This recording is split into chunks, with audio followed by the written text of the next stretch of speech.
Ich glaube, dass online oder medial angebotene Vorstellungen durchaus ihre Berechtigung haben und eine wesentlich größere Berechtigung haben, als ihnen momentan eingeräumt wird. Aber das Live-Erlebnis ersetzen werden sie nie. Ich bin Peter Faerber, ich bin Schauspieler, Sprecher, Moderator, seit neuestem auch Kindermusical-Autor. Ich habe eine Adaption von Bambi für die Kleinsten geschrieben. Ich explodiere und wenn ich mich von meinem Herzinfarkt und meinem Schlaganfall einigermaßen erholt habe, trinke ich einen Kaffee Corretto und mache irgendwas, was mir Spaß macht. Ob es Radlfahren ist, um mich abzureagieren, oder ob es an meiner Eisenbahn bauen ist. Irgendwas finde ich mir schon, was mir gut tut. Und wenn es mir gut geht, dann habe ich auch wieder Ideen, wie ich damit umgehe. Meine Überlebensstrategie basiert eigentlich in erster Linie auf meinem Beruf, der nicht nur ein Broterwerb ist, sondern den ich auch wirklich als Beruf verstehe. Und der erfordert sehr viel Fantasie. Und ich bin es gewöhnt, Fantasie zu entwickeln und die verrücktesten Ideen zu haben. Und auch wenn sie nicht funktionieren, weiß ich doch zumindest, dass das nicht funktioniert. Wenn man sich bunt gehalten hat und bunt hält, dann fällt einem immer irgendwas ein. Auch etwas, womit man sich über Wasser halten kann. Ich motiviere mich gar nicht jeden Tag. Meistens bin ich eben motiviert und wenn ich es nicht bin, dann lasse ich es gut sein. Dann bin ich es eben nicht. Ich kann mich nicht dazu zwingen, eine Idee zu bekommen. Also mache ich halt das, was mir Spaß macht. Ob das nun mein Beruf ist, der mir genauso viel Spaß macht wie irgendwelche Hobbys oder einfach nichts zu tun. Ich glaube, dass der Zwang, das Gefühl, sich motivieren zu müssen, einem viel von der Motivation wegnimmt. Ich vermisse das Publikum sowieso. Ich vermisse das Publikum immer, wenn ich es nicht habe. Geprobt wird grundsätzlich ja sowieso ohne Publikum. Und ich probe momentan mit den jungen Leuten online. Das funktioniert auch. Das ersetzt mir die physischen Proben, die physische Anwesenheit bei Proben nicht. Aber es kann zumindest diese Präsenzproben gut vorbereiten. Ich hatte die Idee, auch mal online irgendwas anzubieten, aber ich glaube nicht wirklich an die Zukunft der Online-Präsentationen, obwohl das zunehmen wird und sicherlich auch sehr effektiv ist, was Werbemaßnahmen angeht, was Teasing angeht. Aber es geht nichts über das persönliche Erlebnis und eines Tages kommt das wieder. Man muss sich nur irgendwie fit halten und fit bedeutet ja nicht, dass man ständig laufen oder Radfahren geht, sondern fit heißt ja sich anpassen. Das hat Darwin schon geprägt, nur das wurde mittlerweile missinterpretiert. Ich habe jetzt gerade letzten Freitag eine super Show vom Tricky Nicky online gesehen, bezahlterweise natürlich. Und ich muss sagen, das hat wirklich unheimlich gut funktioniert. Aber es hat nicht die Live-Show ersetzt. Absolut nicht. Das macht höchstens Hunger auf mehr und man sagt, wenn der dann endlich wieder persönlich auftritt, dann gehe ich hin. Und wenn ich dieselbe Show sehe.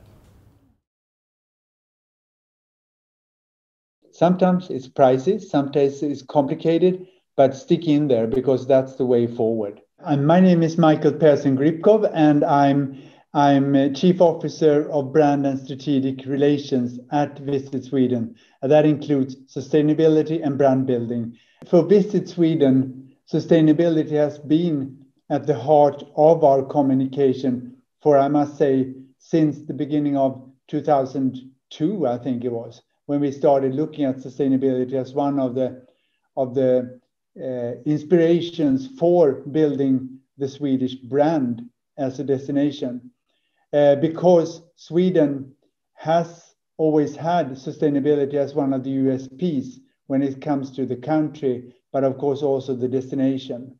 Nature is very important for Swedes. I think Swedes spend a lot of time in nature during their spare time, and nature is always very close to you. Even though you're in a major city as Stockholm or Gothenburg, nature is just 20 minutes away from you.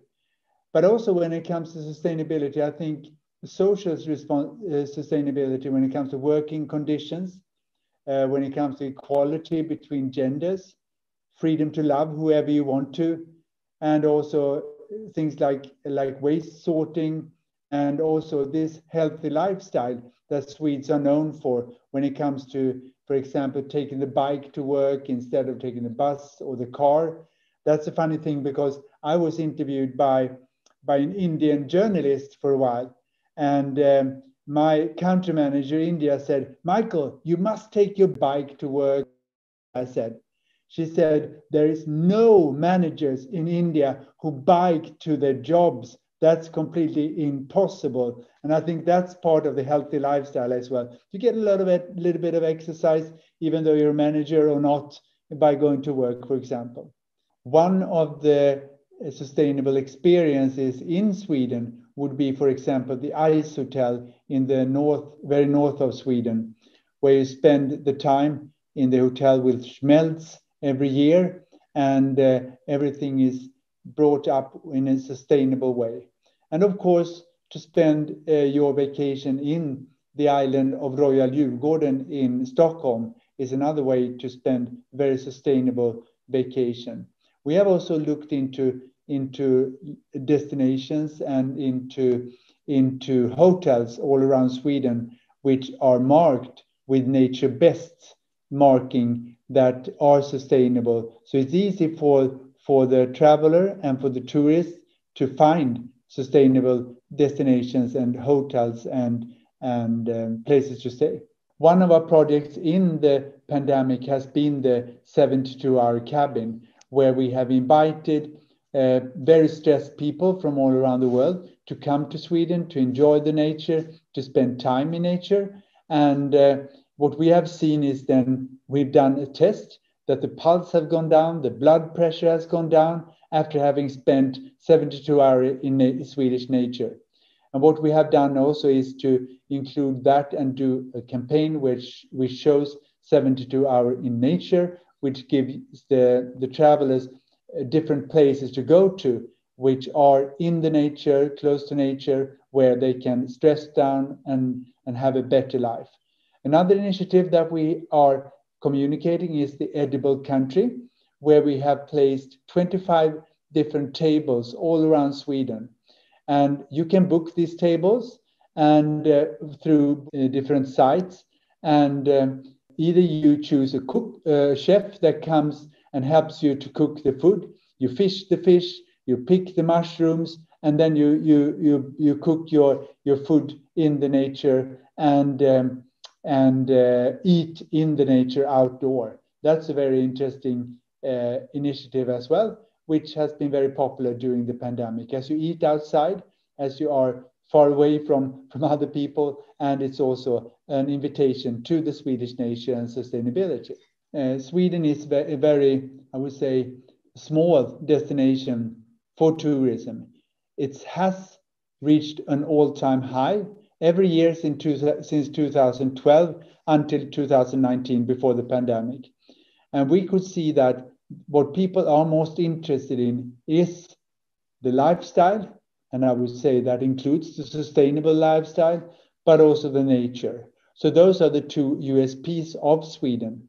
Those are the things that people are amazed by, things that they want to experience and take part of. Live like a Swede, a sustainable Swede, and take care of the nature and be part of it. That's the drivers when it comes to coming to Sweden. Something that I would like to pass on is really to include sustainability in your strategies, to secure that it's there, because the future traveler will demand sustainability as a given when they look for the next generation. Sometimes it's pricey, sometimes it's complicated, but stick in there because that's the way forward.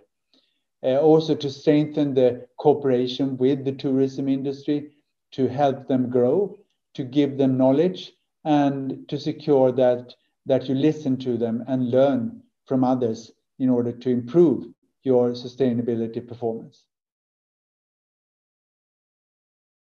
The way you do it can make you winner or loser. We consider ourselves winners because during the pandemic times we have worked on the new skills and licenses, and we improved our relationship with the clients. It all comes from the corporate culture, and this is something you build during good times with your team. Last year is supposed to be the best year ever. However, in March we realized that nothing will be the same again, not only in the travel industry but also in our lives. Because this was nothing like any crisis before. That feeling was frightening, and I knew that we need to take it seriously and that we have to take actions. Each crisis motivates me to take actions, not just finding necessary solutions to survive, but also creating an environment for new opportunities. For me, it is important to be surrounded by the people I share the same values. I like to exchange ideas and solutions with my team. It's important to listen and to adopt suggestions that initiate positive change. Sometimes that change may be a radical decision, but it's for the good of the company and for all of us. Along with the restrictions, all the live conferences were cancelled, and our clients needed alternative options. It was challenging because we had to adjust our standard procedures to the virtual and hybrid format. But we took it as an opportunity to stay in contact with the clients, to help them with a new environment, and even to make money out of it. It was crucial, not only for our clients, but also for all the people in my business. We even established our own studio for virtual events. This is where I am now. In the future, we will certainly use virtual and hybrid formats, but still, I think that there is no replacement for the live conferences and events, and we are all looking forward to the opening. I think that this is a big comeback of the travel agencies. The travelers want someone to talk with while planning the trip and to know who to call and rely on. Our role is to help them with any issue that may rise, to take the legal responsibility for package arrangements, to provide information on the restrictions, on the health requirements, insurances, and so on, and to be there for our clients for 24 hours a day. People are going to make choices in a different way. Safety and security will be the most important priority for everybody. Also, people will choose reachable destinations close to their place. That's why we chose Austria as a strategic destination, because it's close to our markets and offers lots of outdoor activities all year round. Luckily, we have the clients that are not so financially damaged by the pandemic. There is an interest for the summer in the Austrian mountains, even for the incentives, but the clients will make the decision last minute. But what we know so far is that they all look forward to the winter season in Austria because they missed it last year so much. Travel business is full of opportunities. Although we depend on so many external circumstances, there is always room for the services that one might need. The opportunity may be in technological options or in human-to-human services. There are also some new niches that were born out of crisis, so you just have to embrace them. I think in each crisis that affects travel, there is an opportunity for travel agents to improve their relationship with existing clients, even to get new ones. It is a time of very intense communication with the travelers. There were and there are still so many requirements and changes of dates, reservations, reissuing tickets. Besides regular services, we started to offer some new ones, such as PCR test assistance and even cargo services. The way you do it can make you winner or loser. We consider ourselves winners because during the pandemic times we have worked on the new skills and licenses, and we improved our relationship with the clients. It all comes from the corporate culture, and this is something you build during good times with your team.